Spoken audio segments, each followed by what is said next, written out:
Welcome back! You're just in time for the final auction, and this one will feature a measly Joy Pendant. Now, why am I going to spend a fortune for one puny Joy Pendant? Because I can, and if you don't like it, well, screw you!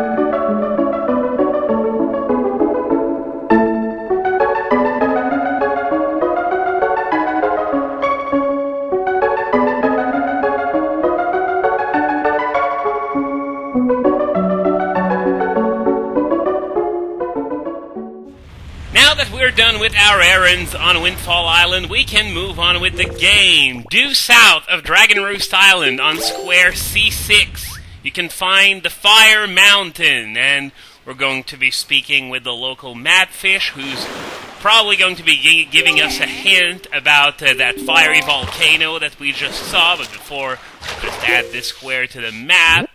But yeah, obviously, since there's a volcano there, it's going to be involved with our quest in one way or another later on.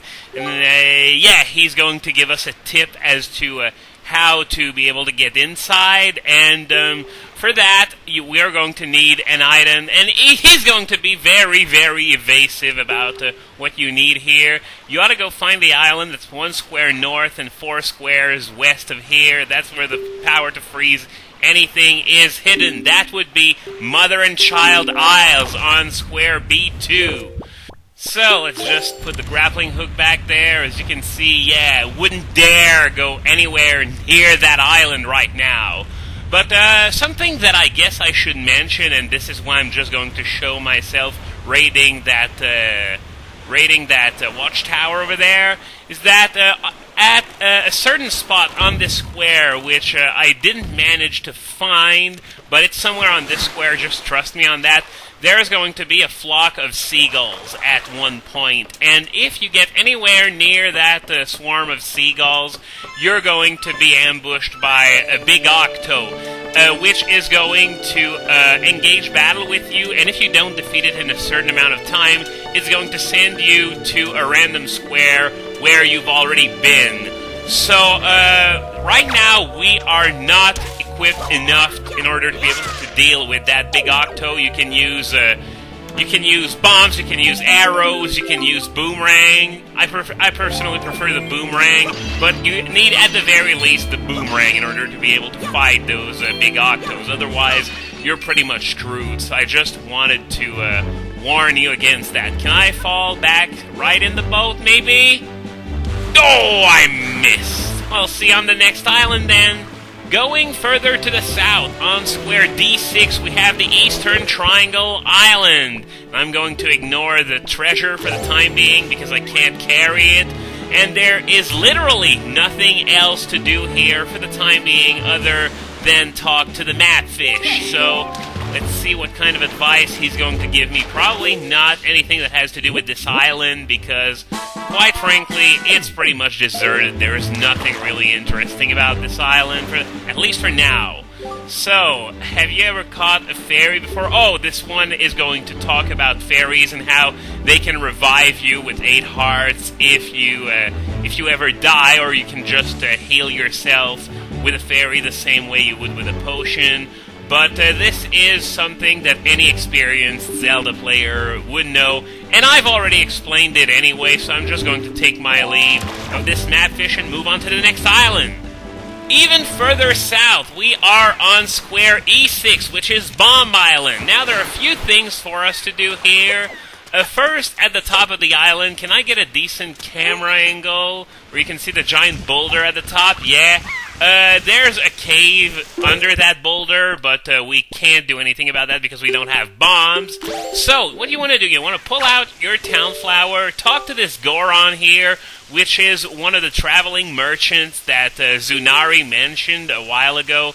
As I said, there are 3 traveling merchants, and all of them are Gorons, and they are the only Gorons in the game. There are no other random Gorons than these traveling merchants. Which makes sense, because, well, there was a flood, and if there's a race where I expect the numbers to dwindle down, well, it's gotta be the rock people. But yeah, he's telling me his life story right now, which you have to listen to before you can start trading with him. So we are going to do just that. Could you show it to me? Well, I have a town flower here. Whenever you show a town flower to any one of the 3 merchants, they're all going to sell it, to trade it to you for the same thing, which is a sea flower. So this is going to be the very first item we've acquired other than the town flower we got from Zunari in this trading sequence. So, as you can see, I paid 20 rupees in order to get that sea flower. So that's what I was saying before. You don't only need the item, but you also need some money in order to perform the trade. So now that we've got the sea flower, he's going to explain that we can head back to Zunari's shop anytime and buy as many sea flowers as we want. Now, if I were to give him the sea flower, he would trade it to me for a town flower and some money, which would be a complete rip-off. So what you have to do is find the traveling merchant that is going to further the trading sequence even further. So now that there is nothing left to do on the island proper, I'm going to find the mad fish and talk to him. There is still something left to do on this square though, but it's a bit further south.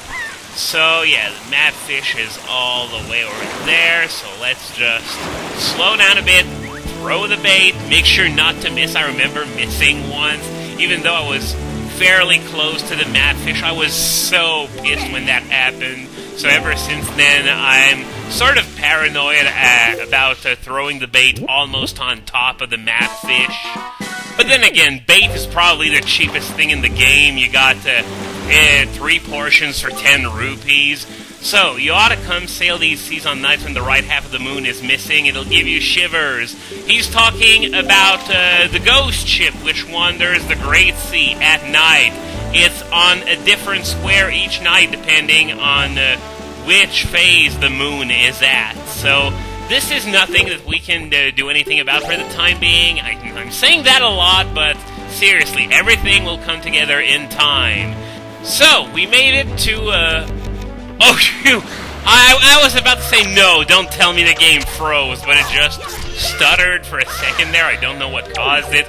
But anyway, there's this random raft with the Bokoblin. Make sure to keep raiding those Joy Pendants because we could use more to give to Mrs. Mary. Still haven't obtained everything from her yet. And once you're done there, go into this submarine and... Okay, what do we got here? We got some rats, so be very careful about getting money stolen from you, and a few Bokoblins, which you can get some more Joy Pendants out of, and just make sure to stay on the attack. It's going to help protect me against the rats as well. And here's yet another... Ow! I wasn't really ready for this. Oh, come on! I hate when this happens, but yeah, I got lucky and I healed myself off of a heart that I got with the grappling hook. It's something you can do sometimes when you fight an enemy, you want to heal yourself. Sometimes if you're lucky, you're going to get a heart if you use your grappling hook. So, now that we killed all the Bokoblins, we get a second bottle!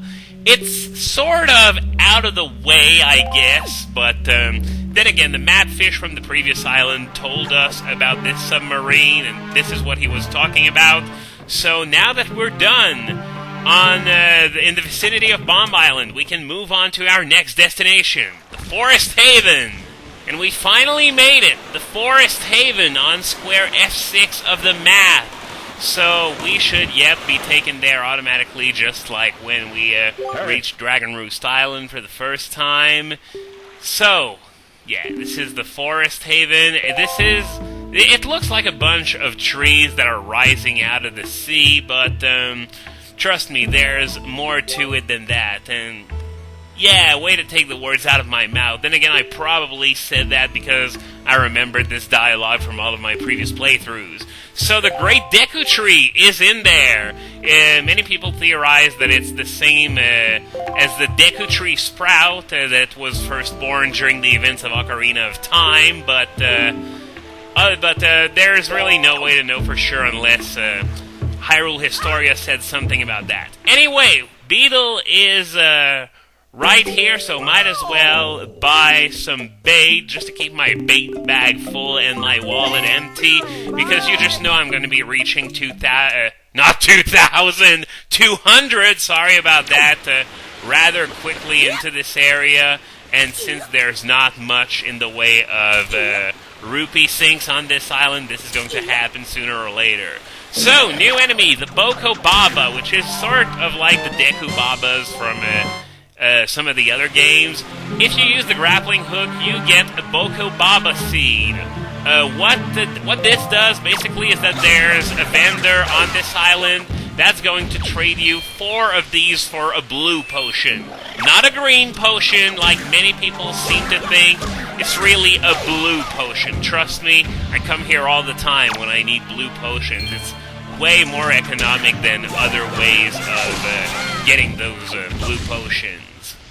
So, getting inside that giant tree stump, it's not really all that difficult. You just have to take down a few of these Boko Babas, just snag the seed, and then just kill them by just keep attacking, and you will be okay. Now, here we have a grappling hook branch. Let's get over there. Am I gonna... Okay, I was thinking I might fall into the water. Didn't happen, fortunately. Octoroks, very easy to take down. Just put up your shield, and their projectiles are going to be bounced back off to them automatically, no matter which angle your shield is pointing at. It's a bit more convenient and easier than in Ocarina of Time, I would have to say.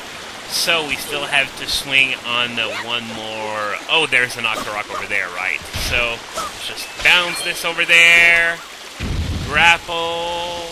Okay, this is sort of picky. I thought I could be able to grapple onto the leftmost part of it, but I guess not. So now, we head into the tree stump. Oh shit, I just realized that I forgot to talk to the mad fish.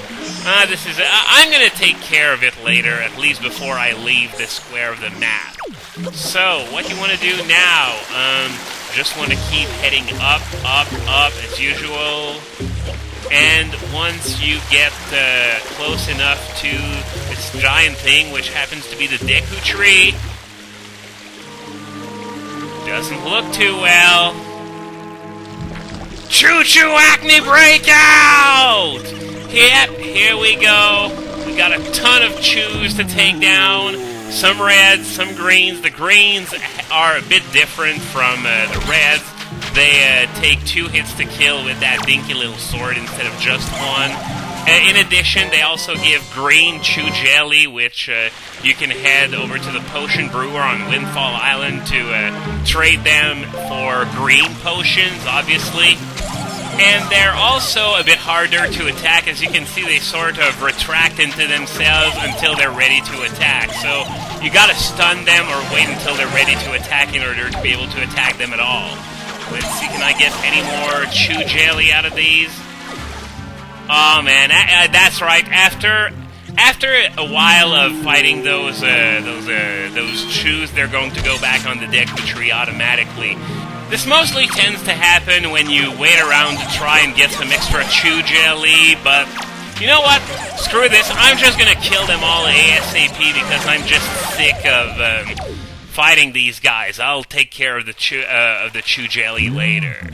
And for our thanks, we get the same weird language Valoo spoke earlier. How are we gonna get out of that one? Tune in next time for the answer.